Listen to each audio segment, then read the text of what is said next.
तो कल के वीडियो में हमने देखा कि कैसे एग्रीकल्चर कम्युनिटीज में सेक्सुअलिटी को कंट्रोल करने लग गए मेन वुमन की। आज हम जानेंगे आगे क्या हुआ। तो जो दो कैटेगरीज बना दी गई थी आदमियों ने वुमन की, एक थी वो मैरिजेबल वुमन जिसके साथ शादी कर सकते थे, दूसरी थी वो कॉर्टेसन्स जिसके साथ हम सेक्सुअल रिलेशनशिप रख सकते थे। ये कंफर्म करने के लिए कि ये वुमन सिर्फ मेरे साथ ही रहेगी, जो मैरिजेबल वुमन है वो सिर्फ मेरे साथ ही रहेगी, इसको कोडिफाई करने की, इसी के साथ आया कंसेप्ट मैरिज का। अलग अलग ट्राइब्स में अलग अलग रिचुअल्स थे, अलग अलग ट्रेडिशंस थे, लेकिन जो है कॉडिफाई करना उन्होंने सिमिलर ही रखा। जो कुछ कोड्स उन्होंने बनाए वो ज्यादातर सेम ही थे। कैसे कोड्स? जैसे सिर्फ जिस आदमी के साथ आप रहते हैं उन्हीं के साथ सेक्सुअल रिलेशनशिप रख सकते हैं, फिर उन्हीं के साथ बात कर सकते हैं, किसी दूसरे मर्द के साथ बात नहीं कर सकते, काम करने के लिए बाहर नहीं जा सकते, ऐसे बहुत सारे। और जब भी अ, मर्द चाहे तब उसके साथ सेक्सुअल रिलेशंस के लिए विलिंगनेस हो उनका, वुमन का, ऐसा ही सब कोडिफाई करने की जरूरत पड़ गई। तो इसी के साथ जैसे कोडिफिकेशन होना शुरू हुआ और रिलेशनशिप वैसे बनते गए, इस इंस्टीट्यूशन को नाम बना दिया गया मैरिज। तो ये मैरिज जो है इसकी ऐसी जरूरत पड़ी ताकि वुमन को हम बांध कर रख सके, किसी जैसे बकरी को किसी खूंटे से बांध के रख सकते हैं ना, वैसे ही आदमी चाहता था कि औरत भी एक आदमी से बंधी रहे। इस वजह से उन्होंने मैरिज नाम का एक इंस्टीट्यूशन बना दिया। और जैसे ही ये मैरिज नाम का इंस्टीट्यूशन बना दिया गया, जो मोस्ट पावरफुल मेन थे, मतलब वो हमें चाहिए, ये लड़कियों के पेरेंट्स की और लड़कियों की खुद की ये डिमांड भी होती थी, क्योंकि जिसके पास ज्यादा पावरफुल, जो ज्यादा पावरफुल, जिसके पास ज्यादा रिसोर्सेस, उसके पास जाकर हम ज्यादा सुखी रह सकते हैं, शायद ऐसी सोच हो सकती है। तो इस वजह से जो है वुमन ने खुद पर काम करना शुरू किया। अब यहाँ जो है हमें रिवर्सल दिखता है एनिमल किंगडम में। अगर हम एनिमल किंगडम में देखें, ह्यूमंस को छोड़कर नर जो है वो मादा को अट्रैक्ट करने की कोशिश करता है मीटिंग के लिए, और डिसीजन लेने वाली जो है वो मादा होती है कि वो किसके साथ मीट करेगी। लेकिन अगर हम देखें ह्यूमंस में ये एग्जैक्ट अपोजिट है, क्योंकि मेन जो है वो चूज करते हैं किस वुमन के साथ आप मीटिंग करें, और एफर्ट्स जो है वो वुमन को लगाने पड़ते हैं। ऐसे कैसे डिसाइड करेगा कि किसके साथ शादी करूं? तो जो सबसे ज्यादा फिजिकली अट्रैक्टिव होगी वो लड़की से मैं शादी करूंगा, ऐसा उनका डिसीजन होने लगा। और ध्यान सिर्फ उनकी बॉडी पर ही जाता था। कभी उनकी क्रिटिकल थिंकिंग या फिर उनकी थिंकिंग एबिलिटी कैसी है, उनकी डिसीजन मेकिंग एबिलिटी कैसी है, उनमें स्किल्स एक्सपीरियंसेस, ऐसा कुछ भी ध्यान नहीं देने लगे। बस सिर्फ और सिर्फ वो फिजिकली अट्रैक्टिव कितनी है, और वो तुम आपके बेबी को कैरी कर सकती है स्ट्रांगली, या फिर उनकी केयर करेगी या फिर नहीं, घर काम में काम करेगी या नहीं, या फिर घर काम में ट्रेंड है या नहीं, ये सब कैरेक्टरिस्टिक देखने लगे। और उनकी स्किल एबिलिटीज और उनका जो कैरेक्टर है, इंटेलिजेंस, उन सब पर ध्यान नहीं रहा। अब इस वजह से ये शुरू हुआ कि पेरेंट्स ने वुमन को ऐसे ब्रिंग अप करना शुरू कर दिया अपने डॉटर्स को कि वो जो है मैरिजेबल, और डिस्करेज कर दिया उनके एक्सप्रेस करना ओपिनियंस को, या फिर लोगों में हंसना, बाहर घूमना, लड़कों से बात करना, ये सारी जो चीजें हैं उन्होंने रिस्ट्रिक्शंस में ऐड कर दी। लेकिन इसके साथ और एक जो चीज है वो है खुद को फिजिकली ज्यादा अट्रैक्टिव दिखाना। ये एक चीज और ये एक एफर्ट उनको लगाने पड़े। तो डाउरी कैसे आई? अगर सोचो एक विलेज में 10 लड़कियां सुंदर है बहुत, और सबको वो पावरफुल मैन से शादी करनी है, तो पावरफुल मैन चूज कैसे करेगा कि मैं किसके साथ शादी करूं? इसी के साथ आया डाउरी का कंसेप्ट। यानी वुमन फिजिकली अट्रैक्टिव तो है ही, लेकिन उसकी जो फैमिली है वो ज्यादा से ज्यादा पैसे देने चाहती है। और ये जो पैसे है और ये जो डाउरी है, ये ज्यादातर मूवेबल प्रॉपर्टी ही रहेगी, लैंड कभी नहीं रहेगी। आपने देखा होगा कि लैंड दहेज में ज्यादातर नहीं लेते, या फिर कंप्लीटली नहीं लेते। वो मूवेबल प्रॉपर्टी होती है, जैसे कि पैसा, गाड़ी, सोना, ऐसे जो भी चीजें हैं वैसी। नाउ कंट्रीज, अलग अलग कंट्रीज में अलग अलग जो है रिस्ट्रिक्शंस लगा दिए गए। जैसे अगर देखें हम यूरोप साइड में या फिर वेस्ट में, ऐसा देखने मिलता था कि जो है वुमन कॉर्सेट पहनती थी, जो कमर पर बहुत ज्यादा टाइट होता था। उस वजह से जो है लड़कियां या फिर वुमन फेंट भी हो जाती, गिर भी जाती थी बेहोश होकर, इसलिए क्योंकि वो ज्यादा फिजिकली अट्रैक्टिव लगे। तो अफ्रीका में जो है एक कैरेक्टरिस्टिक था जो ज्यादा डिमांड में था उस वक्त। कि लॉन्ग नेक्स अगर लड़कियों की हो तो वो ज्यादा अट्रैक्टिव होती है, और वो पसंद, मतलब ऐसी तरीके की लड़की जिसकी नेक लॉन्ग हो लड़कों को ज्यादा पसंद आती थी। तो इस वजह से क्या हुआ कि जब लड़कियां पैदा होती थी, मतलब जब वुमन एक प्रेग्नेंट होती थी, तो उसके गले में बहुत सारे रिंग्स पहना देते थे ताकि स्ट्रेच हो जाए नेक। और अगर ऐसा होगा तो जो पेट में बच्ची पल रही है उनके भी नेक लंबे होंगे, ऐसी वो सोच थी। लेकिन जब प्रेगनेंसी हो जाती थी तो जो ये गले में रिंग्स थे वो निकाल दिए जाते थे, और ये स्ट्रेच होने की वजह से जो भी मसल था वो बहुत ज्यादा वीक हो जाता था, और हेड को जो है कुछ सपोर्ट करने के लिए रह ही नहीं जाता था। भारत में देखे तो रिस्ट्रिक्शंस ऐसे लगा दिए जाते थे कि चाइल्ड मैरिज जो कर देते थे, हम आज भी देखते हैं भारत में चाइल्ड मैरिज होती ही है। तो चाइल्ड मैरिज का कारण क्या है कि उसे ज्यादा बाहर का एक्सपोजर ना मिले, बाहर की दुनिया वो ना देखे, और जल्दी से शादी में हम उसे फंसा ले। और चाइना में अगर देखे तो डिमांड में था स्मॉल फिट। स्मॉल फिट के लिए लोग जो चाइना में बच्चे जो थे उनके जो पैर है उसको बांध कर रख देते थे या फिर हड्डियां तोड़ देते थे एकदम पूरा, ताकि स्मॉल फिट रहे, क्योंकि वो डिमांड में था। तो जिनके पैर की साइज उनके पाल्म जितनी रह जाती थी वो ज्यादा अट्रैक्टिव होती थी। तो ऐसे कुछ रिस्ट्रिक्शंस या फिर ऐसे कुछ इनजस्टिस जो है वुमन के साथ सारे देशों में होना शुरू हो गए, और आज भी कहीं ना कहीं होते तो है ही। और इस चाइना में जो हम कहते हैं इसे लोटस फिट कहते हैं। अब शादी होने के बाद जो है वुमन को हम फेडाइल रख सकते हैं अपने लिए, मतलब अपने लिए लॉयल रख सकते हैं कि वो दूसरे किसी के साथ सेक्सुअल रिलेशनशिप में ना जाए। लेकिन ये बात हो गई शादी की, शादी के बाद की। लेकिन शादी के पहले क्या? तो इसका इंडिकेटर था वर्जिनिटी। जो पेरेंट्स थे उनके लड़कियों के, उन्होंने उन्हें ऐसे तरीके से ब्रिंग अप करना शुरू कर दिया जैसे कि जब वो प्यूबर्टी हिट कर जाए उन्हें बस बाहर जाने के लिए बंद कर दिया जाए, या फिर स्कूल जो है वो बंद कर दिया जाए। वैसे स्कूल तो उस वक्त होते नहीं होंगे, लेकिन हाँ उन पे रिस्ट्रिक्शंस बहुत सारे लगा दिए जाते थे। और फिर पेरेंट्स जो है वर्जिनिटी लड़कियों की अपने कैसे फिर सुरक्षित करेंगे? तो उसके लिए स्कूल्स बंद कर देना, बाहर घूम जाना बंद कर देना, किसी से बात करना भी बंद कर देना, कुछ पढ़ाई सीखने के लिए बाहर जाना वो भी सब बंद कर देती थी।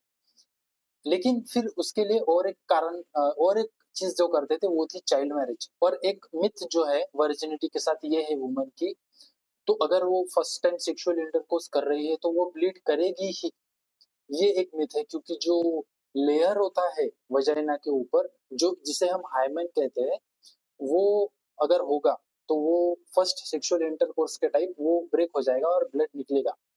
लेकिन जैसे जैसे साइंस आज हम देखते हैं, तो खेल कूद की वजह से जो लड़कियां खेल कूद करती है, साइकिल चलाती है, दौड़ती है, या फिर अलग अलग फिजिकल एक्टिविटीज करती है, उस वजह से भी हाइमन ब्रेक हो सकता है और तब ब्लड निकल सकता है।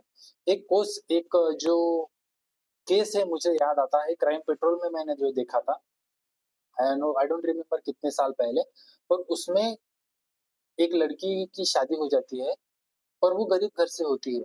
और पहले दिन जब उसकी माँ जा मतलब तब वो एक रिचुअल होता है कि वाइट बेडशीट जो है सुहाग रात के दिन ऐसी बेड पर पड़ी रहेगी, और उस पर अगर खून दूसरे दिन सुबह दिखेगा मतलब लड़की वर्जिनिटी थी।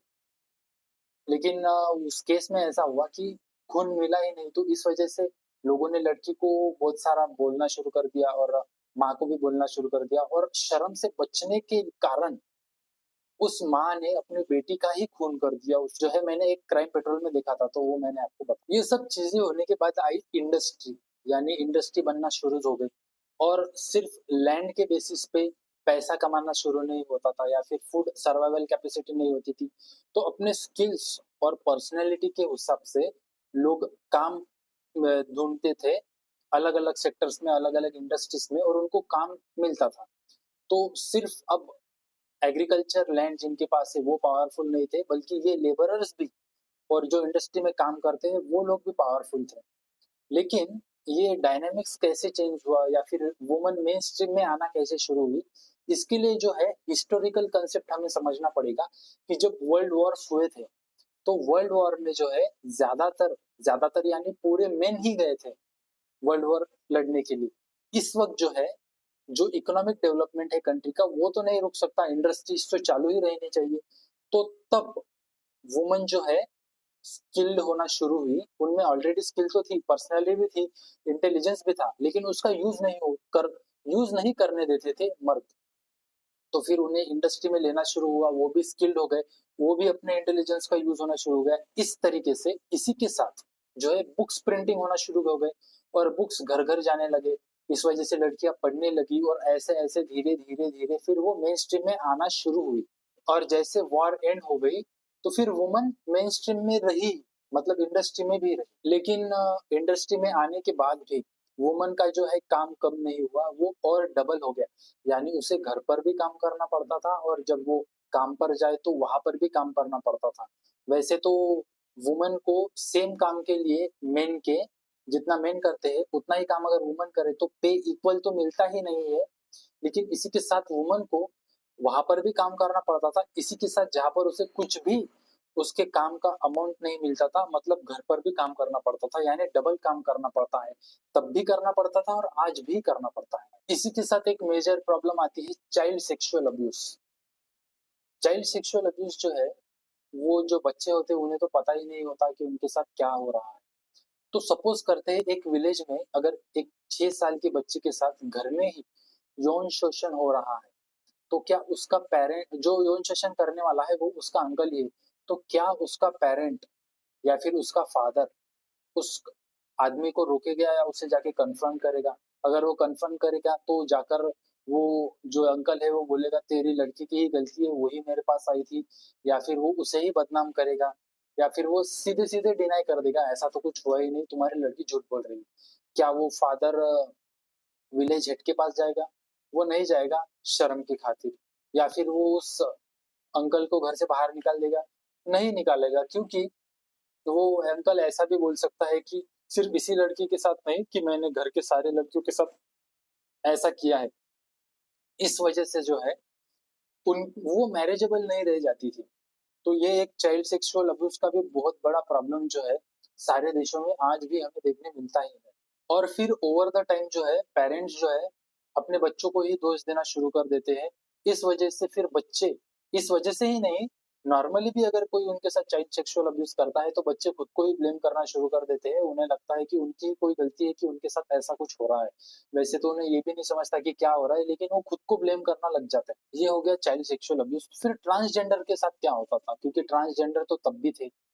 तो जब बच्चा पैदा होता है तो या तो उसके रिप्रोडक्टिव पार्ट्स या तो फीमेल के होते हैं या तो मेल के होते हैं, लेकिन जैसे वो ग्रो करता है उसके कैरेक्टरिस्टिक्स, जैसे वो बिहेव करता है, या तो फिर वो मेल की तरह कर सकता है या फीमेल की तरह भी कर सकता है। अगर वो प्राइवेट बॉडी पार्ट्स उसके जो है रिप्रोडक्टिव ऑर्गन्स अगर वो मेल के है और वो बिहेव फीमेल की तरह करता है, या फिर वाइस वर्सा अगर ऐसा होता है, तो फिर उसे टीज करना चालू कर देते हैं, उसे टॉन्ट करना चालू कर देते हैं, और जब ये हाई लेवल पर पहुंच जाता है तो उसके पेरेंट्स भी उसे घर से निकाल देते थे। तब की बात है ये, और आज भी यही होता है, और आज भी पेरेंट्स बच्चों को घर से निकाल ही देते हैं। तो फिर ट्रांसजेंडर ने सोसाइटी में सर्वाइव कैसे किया? तो उनको फोर्स किया कर दिया जाता था कि तुम सेक्स वर्क करो या फिर तुम भीख मांगो, बस यही काम उन्हें दे दिया और ऐसे उन्होंने सर्वाइव कर लिया।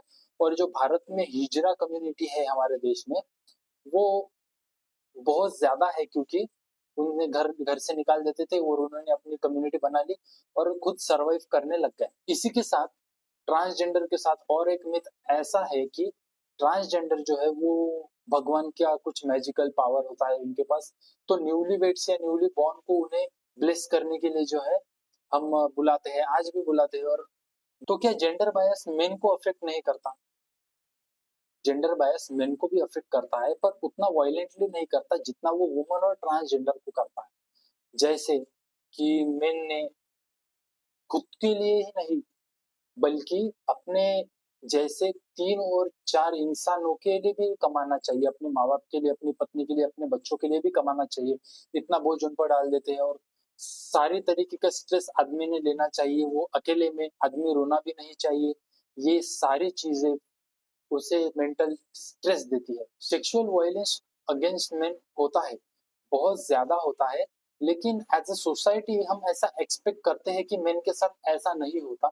इस वजह से है जो मेन खुद भी नहीं बता पाते और मेन को साइलेंस में जो है सफर करना पड़ता है। और अगर स्टैटिस्टिक्स के अनुसार देखें हम, तो सुसाइड की वजह से ज्यादा जाने मेन की जाती है वुमन के मुकाबले। सुसाइड के साथ ही साथ डेथ इन वॉर्स मेन की ही होती है, राइटिंग्स में भी मेन की डेथ होती है। तो जो है जेंडर बायस अफेक्ट सबको करता है और सर्व किसी को नहीं करता। वन किसी को ज्यादा अफेक्ट करता है और किसी को कम अफेक्ट करता है, पर अफेक्ट सबको करता है। तो अगर हमें जेंडर बायसेस कम करने हैं या फिर हमें एक अच्छी पॉजिटिव बेटर वर्ल्ड बनाना है, तो उसके लिए क्या करना पड़ेगा कि हमें सेक्स जेंडर से परे होकर हमें देखना पड़ेगा कि उसे एज अ इंसान एज अ पर्सन हमें उसे देखना पड़ेगा। उसी के साथ जो अगर वो मेन है तो वो एक्सप्रेस करेगा तो वो एक्सेप्ट भी करना पड़ेगा। उसके साथ सेक्सुअल अब्यूज हो रहा है तो वो भी एक्सेप्ट करने पड़ेगा। और वुमन भी अगर स्ट्रांग रोल्स प्ले कर रही है, वो भी लीडरशिप में जा रही है, तो वो भी एक्सेप्ट करने पड़ेगा। उनका रिस्ट्रिक्शंस जो उन पर लगा दिए गए हैं घर से, चाइल्ड मैरिज जो आज भी होती है, वो सब अगर हम रोक दें और एक इंसान की सारी क्वालिटीज को नर्चर करें और एक्सेप्ट करें, तभी as a country as a world हम एक कुछ पॉजिटिव वर्ल्ड या फिर एक बेटर वर्ल्ड बना सकते हैं। थैंक यू, नमस्ते।